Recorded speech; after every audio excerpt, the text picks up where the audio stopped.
لیکن مولا علی کی اس یاد سے صاحب عرس کا بڑا گہرا تعلق ہے۔ پہلا تعلق تو ایک عام مومن کا ہے کہ ایک عام مومن کے ایمان کا اس وقت تک کوئی معیار نہیں ہے جب تک کہ وہ مولا علی کے سلسلے میں اپنا عقیدہ درست نہ رکھتا ہو۔ ایک عام مومن۔ دوسرا رشتہ وہ ہے جو ولی کا ہے،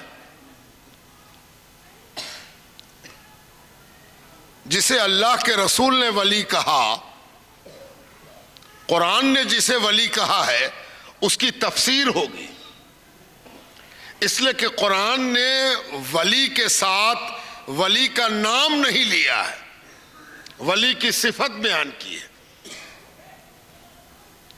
ولی کی پہچان بتائی ہے، نام نہیں لیا۔ اور جب کوئی چیز بغیر نام لیے پروردگار بیان کرتا ہے تو وہ محکم ہوتے ہوئے بھی متشابہ ہو جاتی ہے۔ محکم اس لیے کہ اس کا منکر مومن نہیں رہے گا، متشابہ اس لیے کہ اگر اس کی صحیح تفسیر میں بھٹکا تو خود اس کا ایمان متشابہ ہو جائے۔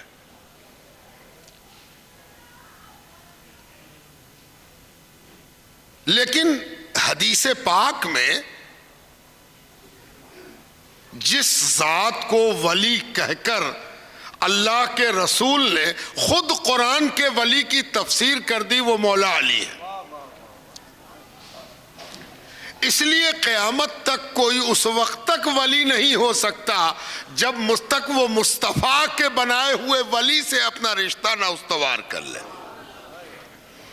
اس لیے ولی سے رشتہ ہے تو کوئی بھی ولی، اگر ہر مومن ولی ہے تو ہر مومن علی سے اپنے تعلق کو اسی حوالے سے استوار کرے گا۔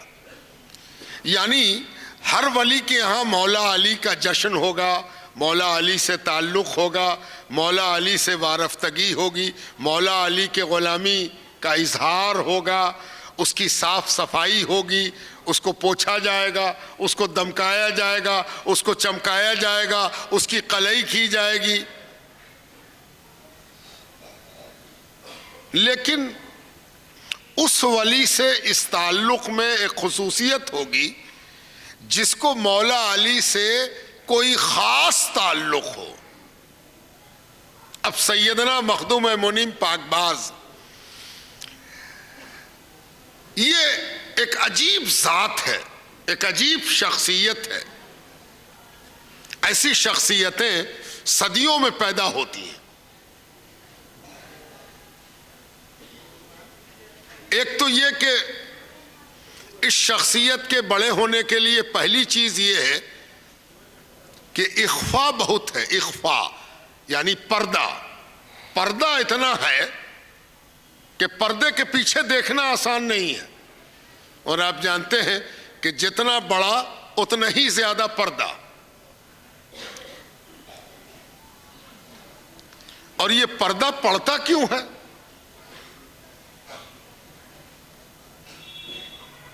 پردہ پڑتا اس لیے ہے کہ سب سے زیادہ پردہ اس کی ذات پر ہے جسے کھلی آنکھ سے دیکھنا ممکن ہی نہیں، وہ ہے اللہ سبحانہ وتعالی۔ پردے گنتے جائیے، 70,000 پردے کے بعد بھی 70,000 پردہ ہے، اور 70,000 اور 70,000 کو اٹھا دیجئے تو پتہ نہیں اس کے بعد کتنا پردہ۔ لیکن جب کوئی ان پردوں کے پیچھے جو ذات منزہ موجود ہے اس کا محرم بن جائے تو وہ خود بھی پردے میں جاتا ہے۔ اس لیے کہ محرم، رازدار، پردے کے اٹھنے کے بعد جو راز ہے جہاں کوئی پہنچا نہیں اس کا کوئی رازدار ہے تو ظاہر ہے کہ وہ پردے کے اندر ہوگا تبھی تو رازدار ہے۔ سیدنا مخدوم منیم پاکباز کے القاب میں ایک نام محرم اسرار الہی بھی ہے۔ محرم اسرار الہی، اللہ سبحانہ تعالیٰ کے ذات و صفات کے جو اسرار ہیں، بھید ہیں، راز ہیں، ان کا محرم ہے سیدنا مخدوم منیم پاکباز۔ اور اسی لیے آپ کی ذات پر بھی بہت پردہ ہے۔ اس پردے کو ہم آپ کیا اٹھائیں گے؟ ایک سامنے کو والے کو شوق ہو گیا۔ اسی بہار میں اور اسی پٹنے میں ایک ایسا مرد مجذوب بھی تھا جس نے عبادت ریاضت کر کے ایک ایسا ملکہ حاصل کر لیا تھا کہ جو اس کے سامنے آتا تھا اس پر ایک نظر ڈالتا، پھر آنکھ بند کرتا، اب پھر سامنے والے کو آنکھ کھول کے بتا دیتا کہ تیری رسائی کہاں تک ہے۔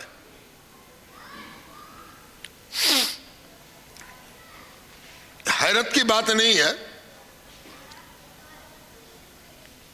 10 منٹ کی گفتگو میں اندازہ ہو جاتا ہے کہ جس سے گفتگو کی جا رہی وہ کتنے پانی میں ہے۔ تامرد سخن نہ گفتہ باشد، عیب و ہنرش نہ ہفتہ باشد۔ جب تک آدمی منہ نہیں کھولتا ہے عیب ہنر چھپا رہتا ہے، اور 1-2 منٹ کی گفتگو میں ہی اندازہ ہو جاتا ہے کہ میاں صاحب کہاں تک ہیں۔ تو یہ تو ظاہر کا معاملہ، کوئی باطن والا ہو تو وہ اگر 10 منٹ میں یہ بتا دے کہ تم کتنے پانی میں ہو تو کیا حیرت ہے، لیکن یہ آسان نہیں ہے۔ پٹنے میں ایک بزرگ تھے اور ان سے بڑے بڑے گھبراتے تھے۔ پٹنہ والے کی تو تھا لیے ہوئے تھے، اس لیے ہر پٹنے والا ان سے ہڑکتا تھا۔ باہر سے جو آتا تھا وہ بھی ان سے چھپ نہیں پاتا تھا، انجانے میں ٹکرا گیا تو بعد میں منہ چھپاتا پھر رہا ہے، لیکن اگر جانتا ہے تب تو کترا کے نکلے گا کہ اس سے پالا نہ پڑے۔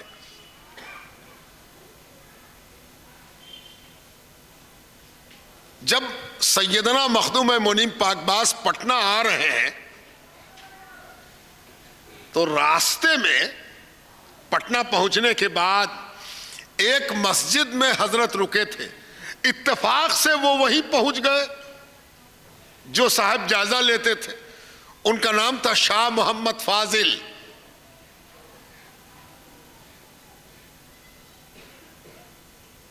اس معاملے میں سچ مچ وہ فاضل تھے، ہے نا؟ انہوں نے دیکھا کہ ایک نیا چہرہ ہے۔ حضرت جب پٹنہ آئے تو حضرت کی عمر تقریباً 70 سے 80 کے درمیان ہے، شاید 85 سال عمر رہی ہوگی، یعنی بالکل ضعیفی کا دور شروع ہو چکا تب حضرت پٹنہ آئے۔ وہ بھی سرکار دو عالم نے بھیجا تو انہوں نے جو دیکھا کہ 1-2 خادم بھی ہیں ان کے ساتھ، کہا کہ ارے یہ تو کوئی پیر صاحب لگ رہے ہیں۔ تو ادھر حضرت مسجد میں بیٹھے ہیں، ادھر شاہ فاضل بیٹھے ہو، انہوں نے مراقبہ کیا کہ ذرا دیکھیں ان کا مقام کہاں تک ہے، یہ ذرا پتہ چلا، ذرا اندازہ لگائیے۔ تو خیریت ہے کہ ہم میں سے کوئی فاضل نہیں ہے، ورنہ ہم لوگ کی سب کی اوقات کھل جاتی ہے نا۔ اور شاہ فاضل صاحب نے زور لگایا۔ اکثر یہ ہوتا تھا کہ وہ زور لگاتے تھے اور سب راز کھل جاتا تھا، اور اس کے بعد فاتحانہ مسکراہٹ کے ساتھ، وجئی چہرے کے ساتھ وہ حملہ کرتے تھے۔ اور حملہ جس پر کرتے تھے وہ بیچارہ لیوڑی بتانا لے کے بھاگتا تھا کہ کہاں پھنسے ہم، ہے نا۔ اور یہ شاہ فاضل پسینے پسینے ہو گئے، پسینے سے ٹپک رہا ہے پسینہ، اور زور لگائے ہوئے ہیں کہ کچھ تو پتہ چل جائے، کچھ تو تھا لگے۔ جب رونے کی نوبت آ گئی تو دوسرے کونے سے حضرت بولے کہ میاں بیکار محنت کر رہے ہو،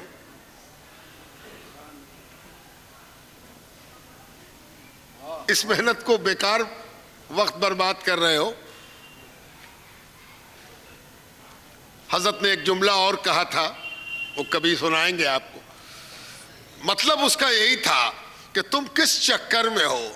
جس نے خود مڑ کے اپنے مقام کی طرف نہیں دیکھا، اس کا مقام تم کیا دیکھ لو گے؟ ہم لوگ سب مڑ کے اپنا مقام دیکھتے رہتے ہیں، ہم کون ہیں، ہم کیا ہیں، ہم کتنا پڑھا ہے، میری کتنی جائیداد ہے، ہم سب سے بلند ہیں، ہم سے بلند کون ہے، یہ سب ہم خود دیکھتے رہتے ہیں. تو جو یہ سب دیکھتا رہے گا، بار بار دیکھے گا، ہے نا. ایک آدمی بار بار آئینہ دیکھے تو آئینہ دیکھنے والے کو سب لوگ دیکھے گا کہ کیا بات ہے، بہت آئینہ دیکھ رہے ہیں. اور جو کبھی آئینہ نہ دیکھے اس کو کون دیکھے، ہے نا. شاہ فاضل کو احساس ہوا کہ پہلی بار کسی سے واسطہ پڑا ہے. ان کی عمر بھی اچھی خاصی ہو گئی تھی، وہ بھی 50-60 سال سے اوپر کے تھے. بے ساختہ دوڑے اور دوڑ کے قدم پر گر پڑے. حضور غلطی ہو گئی، آج تو پہلا آدمی ملا ہے جس نے میرا مقام بتا دیا ہے. سب کا مقام تو ہم بتاتے تھے. محرم اسرار الہی ہے یہ ذات الہی کے پردوں میں جاتے آتے ہیں اور اسی لیے محرم ہو گئے ہیں. اور یہ خود ایک ایسا پردہ بن گئے ہیں کہ کس کی مجال ہے کہ وہاں جھانک سکے. اور ان کی ایک خاصیت یہ ہے کہ یہ بتا رہے ہیں کہ جانتے ہو اس مقام تک ہم کیوں پہنچے ہیں؟ اس مقام تک اس لیے پہنچے ہیں کہ مولا علی سے جو ہم کو نسبت ہے وہ بلا واسطہ ہے. اب ایک جملہ اور بول دیں، اور آپ کو تو سما سننا ہے، اس لیے بیچ میں زیادہ دیر میرا رہنا ٹھیک نہیں ہے. تو وہ جملہ یہ ہے کہ مولا علی سے نسبت اور اللہ کے راز دروں سے واقفیت میں کیا راز ہے. یاد رکھو، مولا علی حضور پاک علیہ السلام کے یہاں کی بول چال میں باڈی گارڈ ہے. مسجد نبوی میں جب کبھی اطمینان سے حاضری کا موقع ملے تو ایک پیلر دکھائی دے گا روضہ اطہر سے سامنے.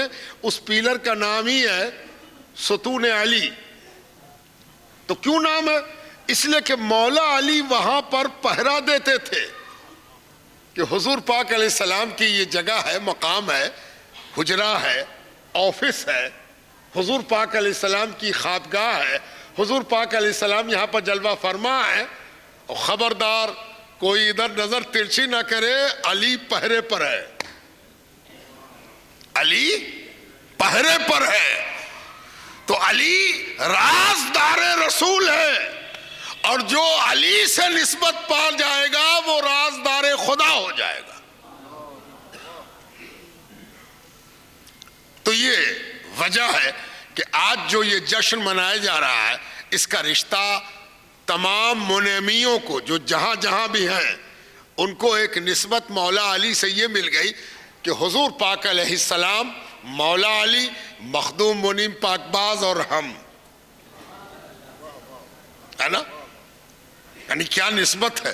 یہ الگ سے وجد کرنے کی چیز ہے کہ آپ منعمی ہو، اچھا منعمی ہو، ارے تب تو مولا علی سے تمہارے پیر کو ڈائریکٹ نسبت ہے، کہنا. اچھا، اس کا ایک معاملہ بھی ہوا، یہ بھی ہم بتا دیتے ہیں، بہت کم لوگ بتا پائیں گے آپ کو. یہ کوئی بڑا کمال نہیں ہے، لیکن وہاں تک میری نظر ہے، اور جہاں تک نظر ہے وہ سب بانٹ دینا بھی آسان نہیں ہوتا. لوگ نظر رکھ کے اس کو چھپا لیتے ہیں، ہم بانٹ دے رہے ہیں. حضور منعم پاک کے وصال میں اس بات پر اختلاف ہے کہ آپ کا وصال شب 12 کو ہوا کہ شب 13 کو ہوا، ہے نا.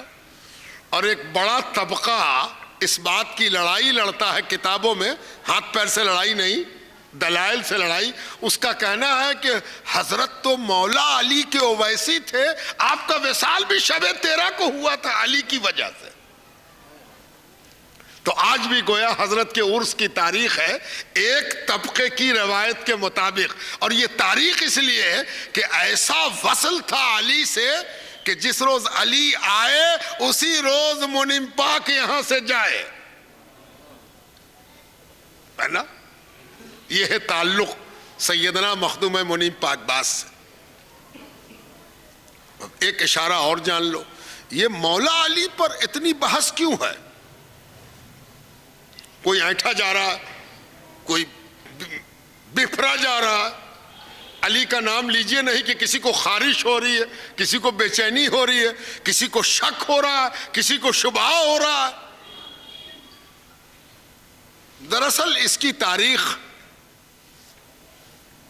کب سے ہے اللہ بہتر جانے، لیکن اتنا یاد رکھو کہ جس روز حضور صلی اللہ علیہ وسلم نے اپنے خاندان کے لوگوں میں پہلا تبلیغ و دعوت کا معاملہ کیا، حکم سنایا کہ میں اللہ کا نبی ہوں، اللہ کا رسول ہوں، کون ہے جو میرا کلمہ پڑھے، کون ہے جو میرے اوپر ایمان لائے، کون ہے جو آج میری بات پر یقین کرے؟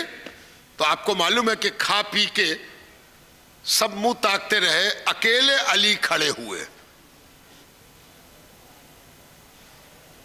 بلا شبہ علی عمر میں اس وقت کم تھے، لیکن یہ تو دنیا حضرت علی کا تذکرہ نہ ہو تو بڑے زور و شور سے یہ بات کہتی ہے کہ عقل کا تعلق عمر سے نہیں ہے، لیکن حضرت علی کا تذکرہ ہو تو عمر کی کمی کا رونا روتے ہیں۔ بڑی حیرت کی بات ہے بھائی، ساری دنیا چلا چلا کے کہتی ہے کہ عمر اور عقل کا کیا ساتھ ہے، بہت بڈھے ہو گئے آپ تو بڑی عقل ہے آپ کو۔ ارے عقل اور عمر سے کوئی رشتہ نہیں ہے، عقل الگ چیز ہے، کسی کو پالنے میں دے دی جاتی ہے کہ وہ اعلان کرتا ہے کہ میں اللہ کا نبی ہوں، اور کسی کو زندگی بھر یہ توفیق نہیں ہوتی کہ پالنے میں جس نے خود کو نبی کہا ہے اس کو نبی مان لے۔ تو عمر سے عقل کا کوئی تعلق نہیں ہے، لیکن مولا علی کی بات اگر کیجئے کہ مولا علی نے 9-10 سال کی عمر میں کلمہ پڑھ لیا تھا، کہیں گے کہ ان کی عمر کم تھی، تیری عقل پر ماتم ہے نا، عمر کم تھی ہے نا۔ مولا علی ایمان لے آئے، ضمناً کچھ باتیں میں نے کہہ دی، اب اصل بات سنیے۔ یعنی نبی سے جس کو دشمنی تھی اس کو اسی دن سے علی سے دشمنی تھی، بات سمجھ میں آئی؟ جس کو نبی سے دشمنی تھی اس کو اسی دن سے علی سے دشمنی تھی، اس لیے کہ نبی تو نبی تھا، یہ ڈر تو تھا کہ کہیں سچ مچ نبی نہ ہو، سچ بول رہا ہوگا تب تو نبی ہوگا۔ سنا ہی ہوگا آپ نے کہ طائف کے سرداروں نے کہا تھا کہ تم سے بات کرنے میں ڈر لگتا ہے، پھر خود وجہ بیان کی تھی کہ ڈر اس لیے لگتا ہے کہ کہیں سچے نبی ہوئے تب تو تم سے بات کر کے تو ہم عذاب کا شکار ہو جائیں گے، یعنی ڈر تو تھا۔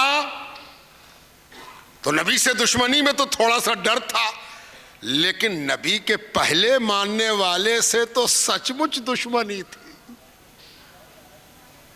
ہے نا۔ اور اسی دن سے طے ہو گیا تھا کہ جب علی سے دشمنی، نبی سے دشمنی کا پیمانہ ہے تو علی سے محبت، نبی سے محبت کا پیمانہ بن گیا۔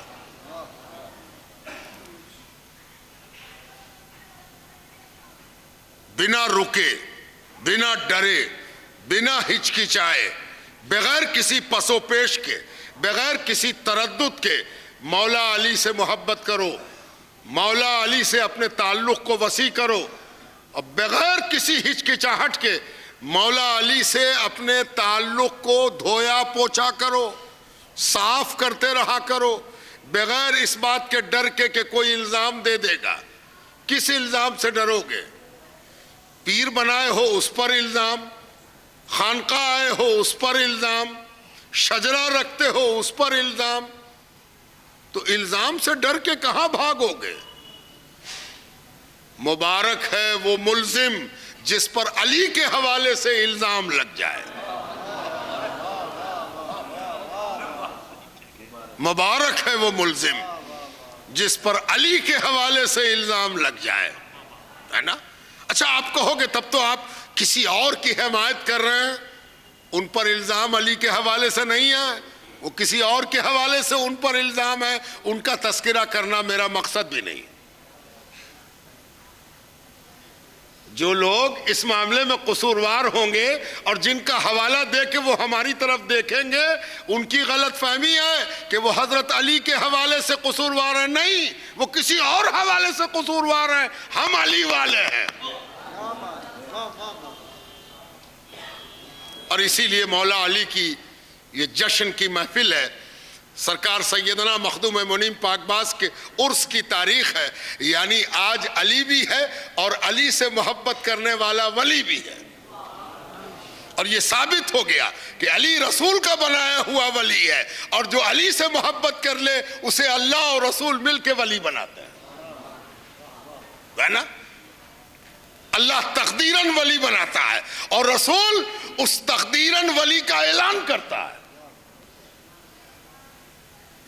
تو آج مولا علی کا جشن ہے اور ہم سب منیمی حاضر ہیں، اور جو منیمی نہیں ہے شجرے کے اعتبار سے، سلسلے کے اعتبار سے، ایک بات اور یاد رکھو کہ شجرہ سب کچھ نہیں ہے، اصل تو وہ تعلق ہے، وہ محبت ہے۔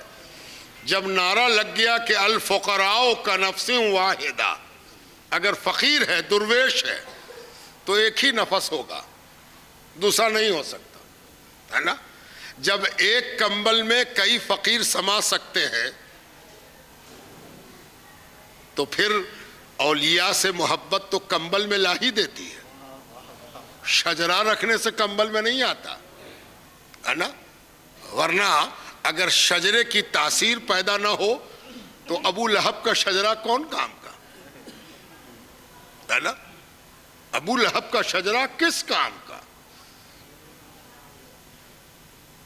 اگر فقیری کی یکتائی نہیں ہے تو جو غیر سلسلے کے بھی حاضر ہیں وہ اپنے دل سے اسی طرح مخدوم منیم پاک باز سے باوجود اس کے کہ وہ ان کے شجرے میں نہیں ہے محبت کرتے ہیں، جیسے محمد الرسول اللہ کا کلمہ پڑھنے والے بقیہ 1.25 لاکھ نبی سے محبت کرتے ہیں۔ اس لیے سب منیمی ہیں، سب کو منیمیت پہنچی ہے۔ ہم لوگوں کے لیے آج عید کا دن ہے کہ مولا علی آج پیدا ہوئے ہیں اور مولا علی کے جشن ولادت میں ہم شریک ہو رہے ہیں۔ اللہ تعالی ہم سب کو سچی پکی محبت، تعلق، اطاعت، حضرت علی کے طریقے پر، مولا علی کے طریقے پر، امام المشارق والمغارب کے طریقے پر چلنے کی توفیق عطا فرمائے۔ وما علینا الا البلاغ۔